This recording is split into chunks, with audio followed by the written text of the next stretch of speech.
Karnataka has decided, and that is the biggest story tonight. It's been a day of twists and turns. The results of last week's election in the Indian state of Karnataka were announced today, and it's a hung verdict that has been delivered.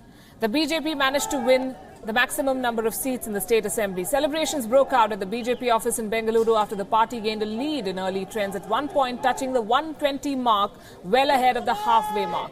At one point, it seemed that the BJP is going to be able to secure a majority and form a government on its own.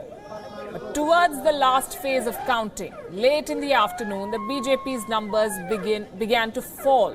The BJP fell short of the majority mark by 8 seats at last count. It currently stands at 104. It needs 113 to be able to form a government, so 9 seats technically. This was when the Congress party, which had been reduced to just 78 seats, this is the party that had the government earlier in the state, now it's reduced to 78 seats, a distant second to the BJP's 104. The Congress party then went ahead and claimed that it had reached out to the JDS. It secured the third highest number of seats at 38.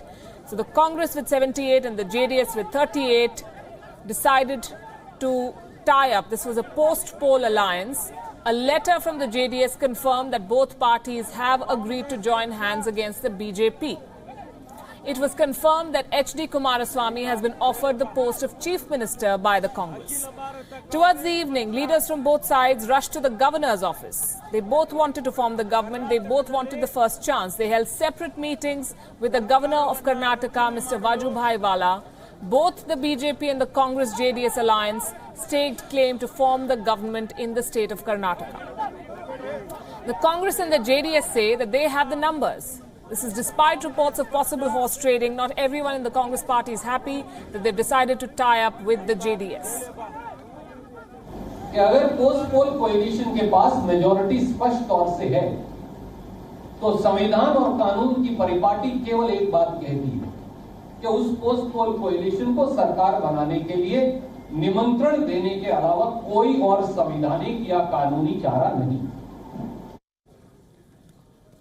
On the other hand, the BJP says that it has won the mandate of the people. It's the single largest party. The BJP's Karnataka face, the chief ministerial face of the party, Mr. B.S. Yediyurappa, who's a former chief minister, appealed to the governor of Karnataka to let him and his party prove majority on the floor of the assembly.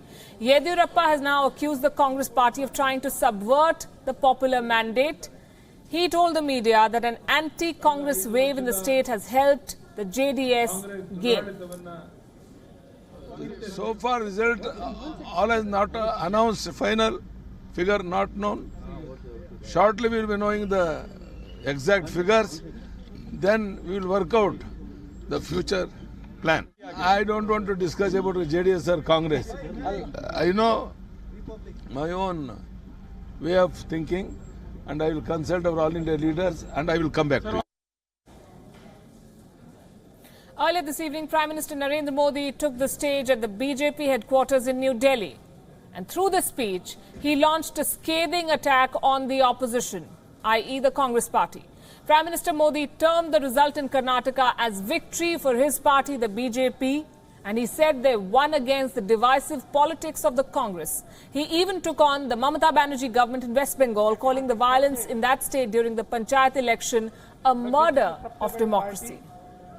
Karnataka का विजय असामान्य विजय है, अभूतपूर्व विजय है, क्योंकि देश में ऐसी छवि बना दी गई कि भारतीय जनता पार्टी यानी उत्तर भारत की पार्टी, हिंदी भाषी पार्टी, न गुजरात हिंदी भाषी है, न महाराष्ट्र हिंदी भाषी है, न गोवा हिंदी भाषी है, न असम हिंदी भाषी है, न नॉर्थ ईस्ट का कोई राज्य हिंदी भाषी है, लेकिन एक परसेप्शन क्रिएट कर दिया जाता है। एक झूठ फैलाने वाले लोग बार बार ऐसा झूठ फैलाते हैं कि फिर कोई व्यक्ति सोचने के लिए तैयार ही नहीं होता है। इस प्रकार की विकृत सोच रखने वालों को कर्नाटक की जनता ने बड़ा झटका दिया है। The question now is what happens next. The ball is in the governor's court. It's up to the governor of Karnataka to decide who will get the first shot at proving majority, the BJP or the Congress JDU team. What is the usual practice? The governor of the state usually invites the leader of the single largest party to form the government. This is the norm, but this is not necessarily the law. Since the Congress party and the JDU have struck up a post-poll alliance, it's up to the governor to take a call on whether to invite them to form the government or the BJP. How much time does the governor of Karnataka have? Well, he cannot stall this indefinitely. He has to take a call. Remember, the term of the present Karnataka Assembly expires on the 28th of May, in less than 13 days from now. So he does not have the luxury of time. He has to take a call as soon as possible. The present Chief Minister, Mr. Siddaramaiah, has already given his resignation. In fact, this result has an interesting dichotomy. The Congress's vote share is the highest, meaning the maximum number of people in Karnataka have voted for this party. But the Congress's seat share is not the highest, meaning its votes may be concentrated in certain regions, certain seats, limiting the number of seats that the Congress has won. The question then is, who has the mandate of the people? Who has the popular mandate? The Congress has learned from past mistakes. It had a plan B ready this time. It lost no time in stitching a post-poll alliance, and now it is being accused of trying to make a backdoor entry to retain power. But those accusing the Congress party live in glass houses. Incidentally, the Congress has learned this trick from the BJP. Look at how things turned in the last few assembly elections. We'll start with Goa. The Congress emerged as the single largest party in the 2017 state polls in Goa. But the BJP went ahead and cobbled up a coalition. It formed the government under Manohar Parrikar. This is despite the party securing only 17 out of 40 seats. 3 months ago, the BJP pulled a similar stunt in Meghalaya. They had won just only two out of 60 seats in the state assembly. But the BJP managed to get the National People's Party, the NPP, on its side. The NPP had secured 19 seats. Together, they got 21. It formed a government in the state with the BJP as a junior coalition partner. The third example is that of Manipur.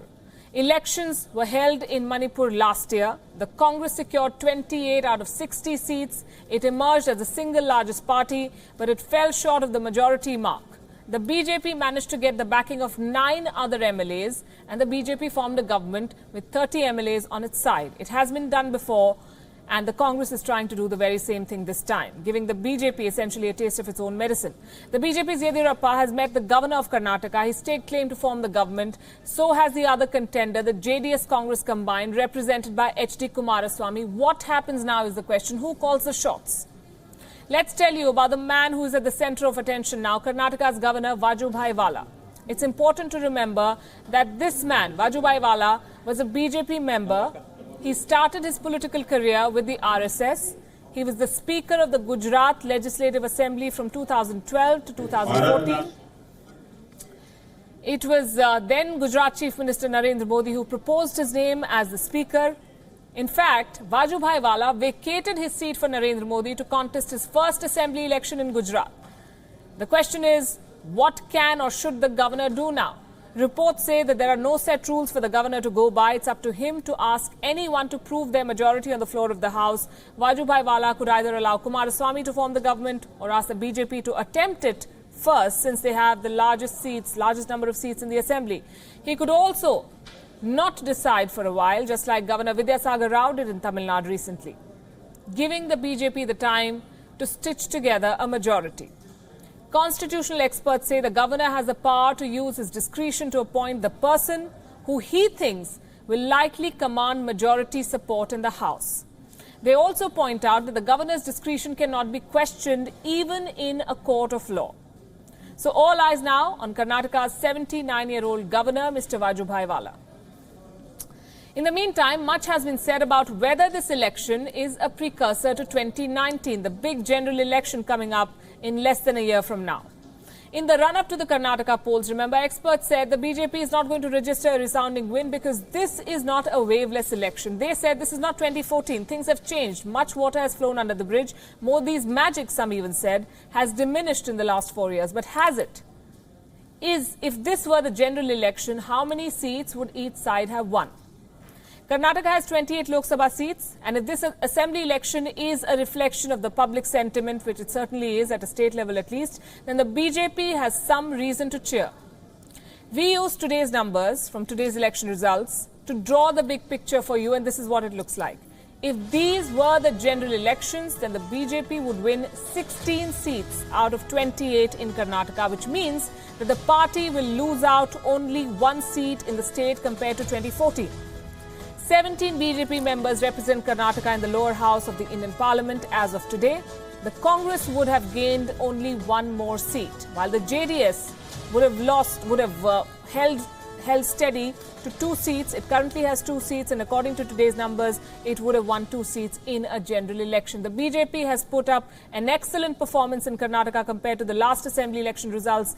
They have gained by more than 60 seats in the state. They had 40 in the last assembly elections in 2013. Now they have 104. That's a gain of 64 seats. The Congress has lost by more than 40 seats. The BJP's current tally nearly matches the best performance of 2008. In 2008, the BJP had won 110 out of the 224 assembly seats. But beyond the numbers, the BJP has managed to break into southern India.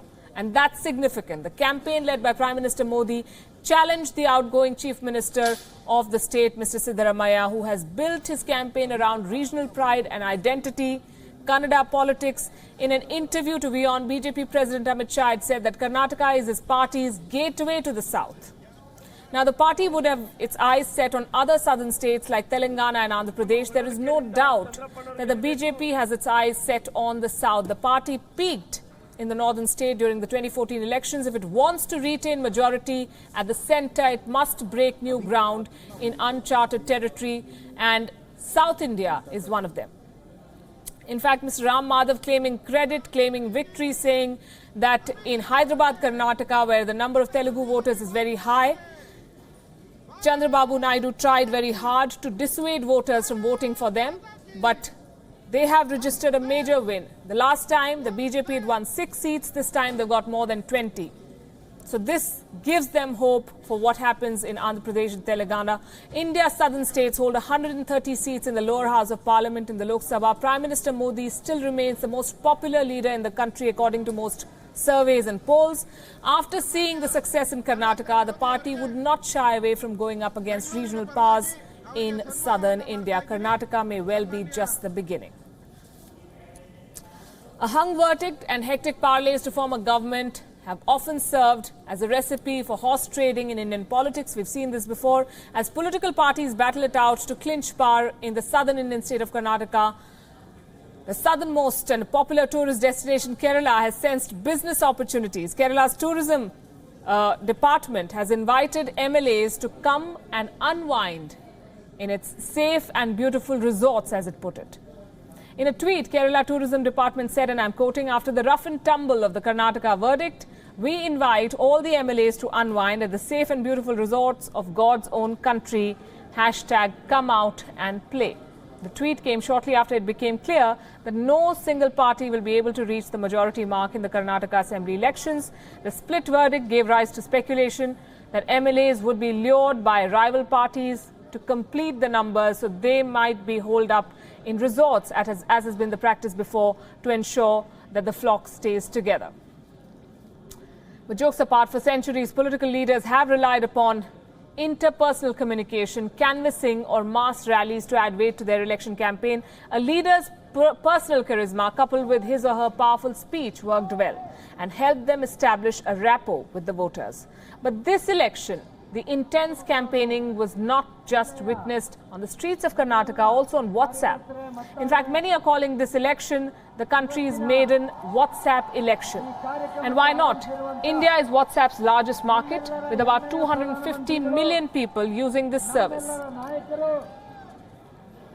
Election watchers believe that the real action took place on the app, in which both the BJP and the Congress party set up at least 50,000 WhatsApp groups to spread their respective messages, to boost their reach, to boost their campaign, and to ensure that the voter is not just watching their leader on television or in rallies, but also their smartphone. Reports say workers from both parties stayed in constant touch with the voters. They were assigned to track and they send them messages dissing their rivals, highlighting failures of the other party, sometimes even trying to flame communal passions by using fake news. In fact, the BBC had to issue a statement rejecting a fake poll which was being circulated in its name, predicting a clean sweep by the BJP.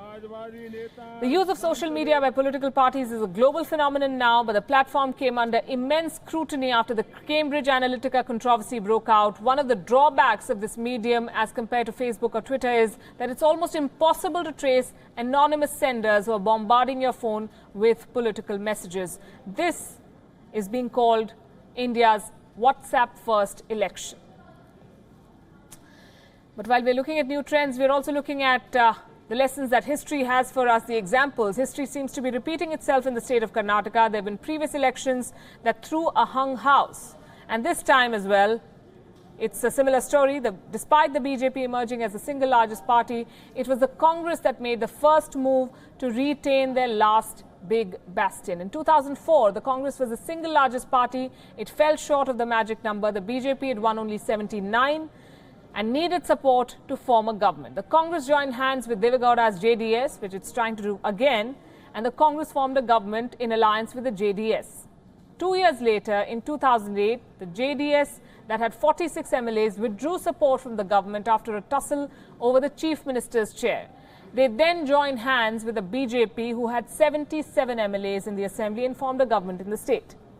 The Congress may feel that they have the first mover's advantage, but the norm suggests that the single largest party has the first right to form the government. Next in line are parties that joined ranks ahead of polling, which in this case is not applicable for the Congress and the JDS. When that fails, the governor will call upon the parties that have entered into a post-poll alliance but can prove majority on the floor of the assembly. This is how things stand in Karnataka. In fact, we may also want to tell you that this JDS-Congress alliance is a rather precarious alliance. Remember, Mr. Siddaramaiah is the first chief minister in 40 years to have completed a full 5-year term. That's how volatile Karnataka's electoral politics is. That's how untenable some of these alliances can be. But before we look at other stories, we also want to look at what Congress President Rahul Gandhi has said in response to today's result. He issued a statement on Twitter. And I'm quoting, "A big thank you to all those who voted for the Congress in these elections. We appreciate your support and will fight for you. Thank you also to our workers and leaders for their dedication and untiring hard work in support of the party."